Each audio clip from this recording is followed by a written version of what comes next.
நீங்க நம்ம சேனலுக்கு விளம்பரம் கொடுக்க விருப்பப்பட்டீங்கன்னா 9449359224 இந்த நம்பருக்கு கான்டாக்ட் பண்ணுங்க.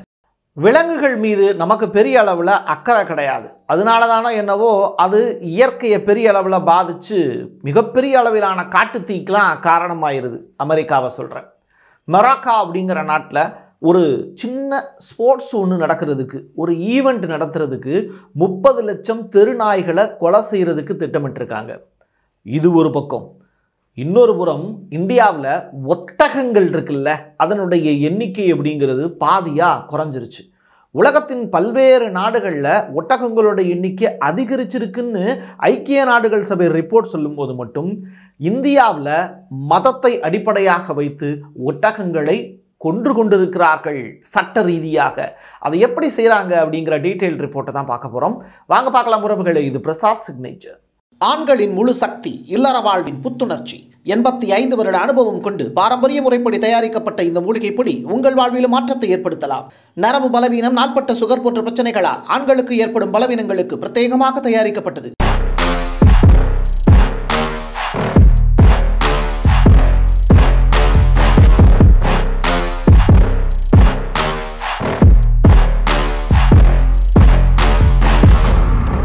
ஆப்பிரிக்காவில் 2வது பெரிய நாடு மொராக்கோ. ரொம்ப மக்கள் பண்பட்டவர்களா அப்படின்னு கேட்டால் டெக்னாலஜி வைஸாக இப்போ தான் கொஞ்சம் வளர்ந்துக்கிட்டு இருக்காங்க மொராக்கோ. ஆனால் கால்பந்தாட்டத்தில் ஆப்பிரிக்கன்ஸ் அதிக அளவில் ரொம்ப விருப்பப்பட்ட நபர்கள்.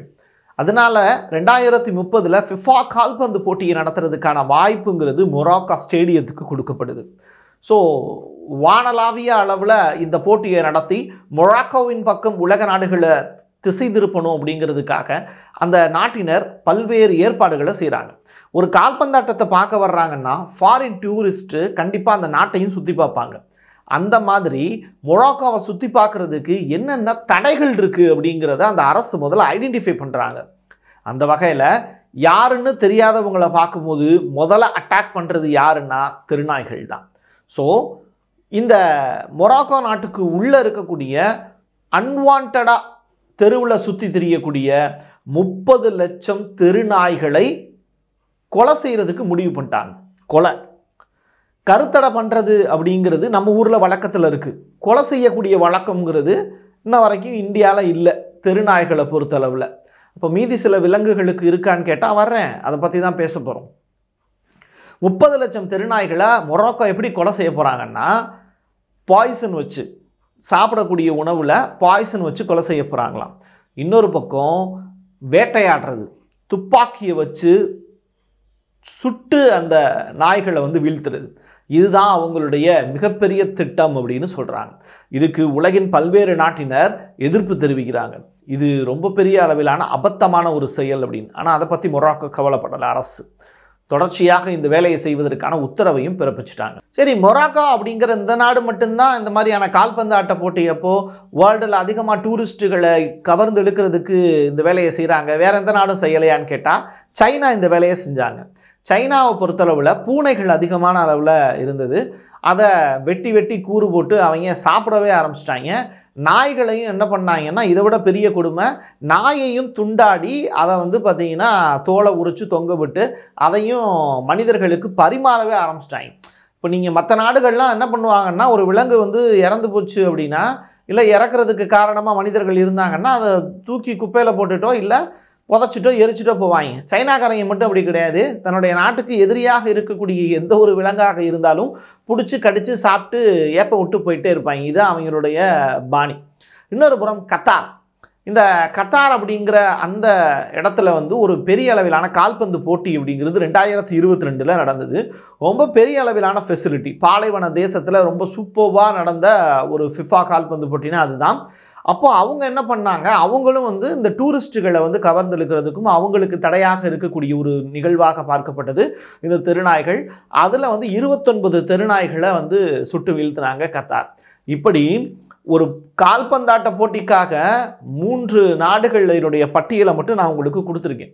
பட் இந்தியாவில் அந்த மாதிரியான ஒலிம்பிக் போட்டிகள் இதுவரைக்கும் நடத்தப்பட்டதே கிடையாது. அதற்கான வாய்ப்புகளை உருவாக்கிக்கணும் அப்படின்னு சொல்லி ட்ரை பண்ணும்போது கிரிக்கெட்டுக்கு மட்டும்தான் இந்தியாவுக்கு உலகக்கோப்பை போட்டியை நடத்துறதுக்கான அங்கீகாரம் கொடுத்தாங்க. அப்போது இந்தியா இந்த மாதிரியான செயல்கள் எல்லாம் செஞ்சுருக்காங்களா அப்படின்னு கேட்டால் அதில் ரொம்ப பெரிய அளவிலான ட்விஸ்ட் ஒன்று இருக்குது. இந்தியாவில் ராஜஸ்தான் அப்படிங்கிற அந்த மாநிலத்தில் தான் அதிகமான அளவில் ஒட்டகங்களை வளர்க்குறாங்க. இதை மேய்க்கக்கூடியவங்களுக்கு பேர் ரைக்கா அப்படிம்பாங்க. இந்த ரைக்கா மக்கள்கிட்ட வந்து டைரெக்டாக அவங்கக்கிட்ட அந்த மேய்ப்பாளர்கள்ட்ட போய் அல் ஜசீரா மாதிரியான சேனல்கள் வந்து சில பேட்டிகளை எடுக்கிறாங்க. அப்போ அவங்க என்ன சொல்கிறாங்கன்னா, உலகின் பல்வேறு நாடுகளில் ஒட்டகங்களுடைய எண்ணிக்கை அப்படிங்கிறது அதிகமாகிக்கிட்டே போகுது. காரணம் என்னென்னா, ஒட்டகத்தினுடைய தேவையை அறிந்து ஒட்டகம் பாலைவனத்தினுடைய கப்பல் அப்படின்னு சொல்கிறாங்க. அப்படிப்பட்ட ஒரு ஒட்டகத்தை வந்து 200 கிலோ வெயிட் வரைக்கும் பாலைவனத்தில் நீங்கள் அதை தூக்கிட்டு போக முடியும், அதை சுமந்துட்டு போகிறதுக்கு அனுமதிக்கலாம். அந்த அளவுக்கு வந்து ஒட்டகம் பயன்படக்கூடிய ஒரு விலங்கு, இயற்கைக்கு எந்த விதமான சேதாரத்தையும் ஏற்படுத்தாத ஒரு விலங்கு. மனிதர்களை பெரிய அளவில் தாக்குனதா ஒட்டகத்தை பற்றிய எந்த விதமான ஹிஸ்ட்ரியும் இது வரைக்கும் கிடையாது. அப்படி இருந்தும் ராஜஸ்தான் மாதிரியான பாலைவன மாநிலத்தில் எப்படி ஒட்டகங்கள் குறையுது அப்படின்னு ஒரு சர்வே ஒன்று எடுக்கிறாங்க. இது ரொம்ப ரொம்ப இயற்கைக்கு ஆபத்தான ஒரு செய்தி, தயவு செய்து கேளுங்க. இது 2014க்கு பிறகு தான் இந்த நிகழ்வுகள்லாம் அரங்கேறுது. ஸோ பாஜக அப்படிங்கிற அந்த கட்சி ஆட்சிக்கு வந்து ஒரு சட்டம் ஒன்று கொண்டு வர்றாங்க. அந்த சட்டம் என்ன அப்படின்னா, நீங்கள் வைத்திருக்கக்கூடிய ஒட்டகத்தை நீங்கள் இன்னொருத்தவனுக்கு விற்கக்கூடாது. அது மட்டும் கிடையாது, வெவ்வேறு இடங்களுக்கு வெவ்வேறு மாநிலங்களுக்கு ஒட்டகங்களை நீங்கள் கொண்டு போகிறதுக்கு நாங்கள் தடை விதிக்கிறோம் அப்படின்னு சொல்கிறாங்க. இந்த சட்டத்தில் ஏகப்பட்ட காம்ப்ளிகேஷன்ஸ் இருக்குது. ஸோ நீங்கள் ஒரு ஒட்டகத்தை விற்கவே முடியாது அப்படின்னா அவன் வளர்க்குறவன் என்ன பண்ணுவான், அந்த ஒட்டகத்தை வந்து அவனே வச்சு அவனே வளர்த்து அதனுடைய பாலை மட்டுமே வந்து விற்பனை பண்ணி கடைசி வரைக்கும் அப்படி பண்ண முடியுமான்னு கேட்டால் முடியாது. ஒரு ஒட்டகத்தை மெயின்டெனன்ஸ் பண்ணுறதுங்கிறது ஒரு 25 ஒட்டகங்கள் ஒரு கூடாரத்தில் இருக்க முடியும்னா, அடுத்ததாக அது குட்டி போடும்போதோ இனப்பெருக்கம் செய்து தன்னுடைய இனத்தை வளர்க்கும் போதோ அதை விற்று தான் அவன் காசாக்குவான்.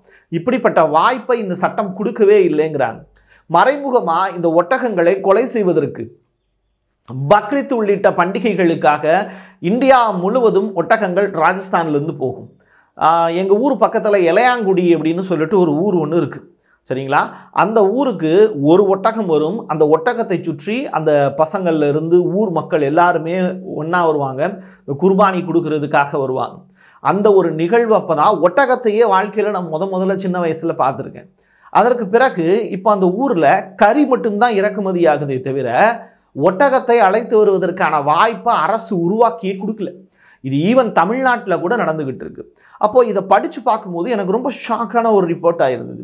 ஒரு இடத்துல இருந்து இன்னொரு இடத்துக்கு ஒட்டகத்தை டிரான்ஸ்ஃபரே பண்ணக்கூடாது அப்படின்னு சொல்கிறது இந்தியன் கவர்மெண்ட் எப்படி அதை அனுமதிக்கிறாங்க அப்படின்னு தெரியல. ஒரு இனத்தை, ஒரு ஒட்டகம்ங்கிற இனத்தையே டோட்டலாக இந்தியாவில் இருந்து அப்புறப்படுத்துவதற்கான வேலையை செய்கிறாங்க. இப்போது மதத்தை வைத்து இங்கே பெரிய அளவிலான அரசியல் நடந்துக்கிட்டு இருக்கு. மதத்திற்கு மிகப்பெரிய அளவில் பின்னோட்டமாக இருக்கக்கூடிய விலங்குகள் மீதும் இந்த அரசியல் பாயுது.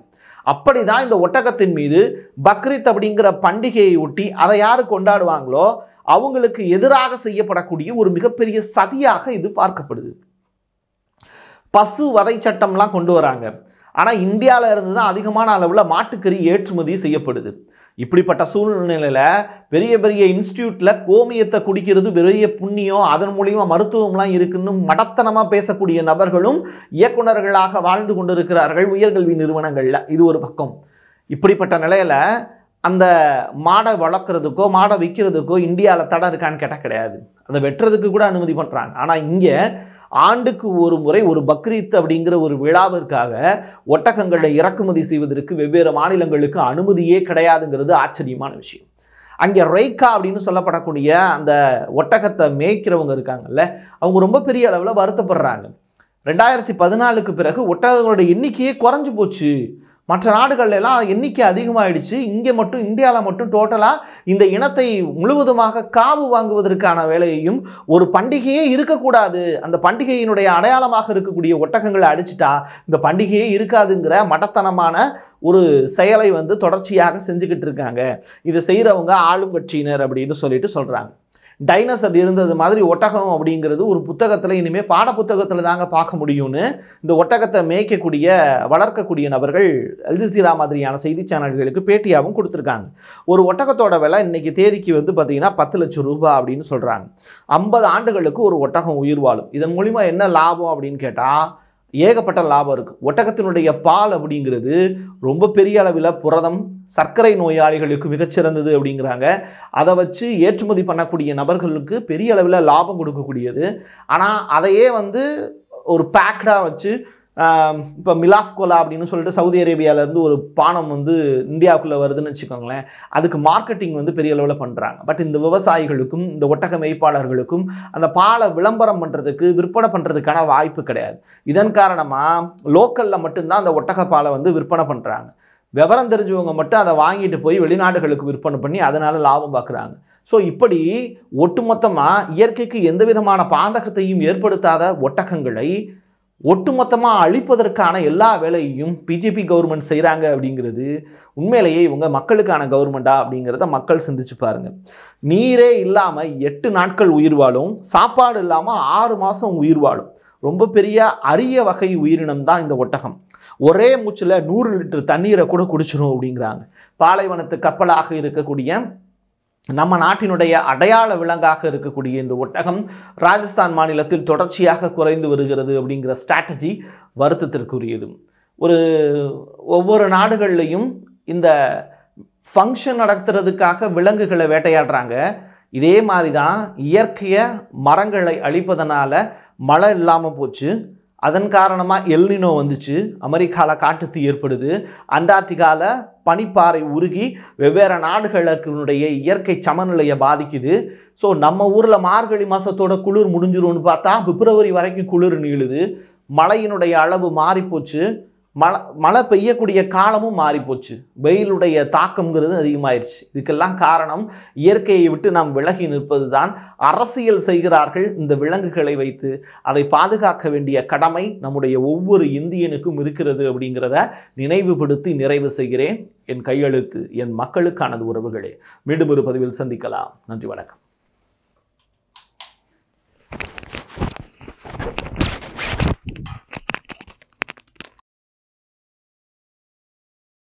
$944935924 இந்த நம்பருக்கு கான்டாக்ட் பண்ணுங்க. ஆண்களுக்கு சக்தியை அதிகரிக்கும் மூலிகைகளை தேர்ந்தெடுத்து நேர்த்தியான முறையில் தயாரிக்கப்பட்டது ஊட்டி நேச்சுரல் பவுடர். மூலிகைகளில் அனுபவம் கொண்ட டாக்டரால் உருவாக்கப்பட்டது. நேரில் வருபவர்களுக்கு மருத்துவ ஆலோசனை வழங்கப்படும். கொரியர் மூலமாகவும் பெற்றுக்கொள்ளலாம். தமிழ்நாட்டிற்குள் கேஷ் ஆன் டெலிவரி வசதியும் உண்டு.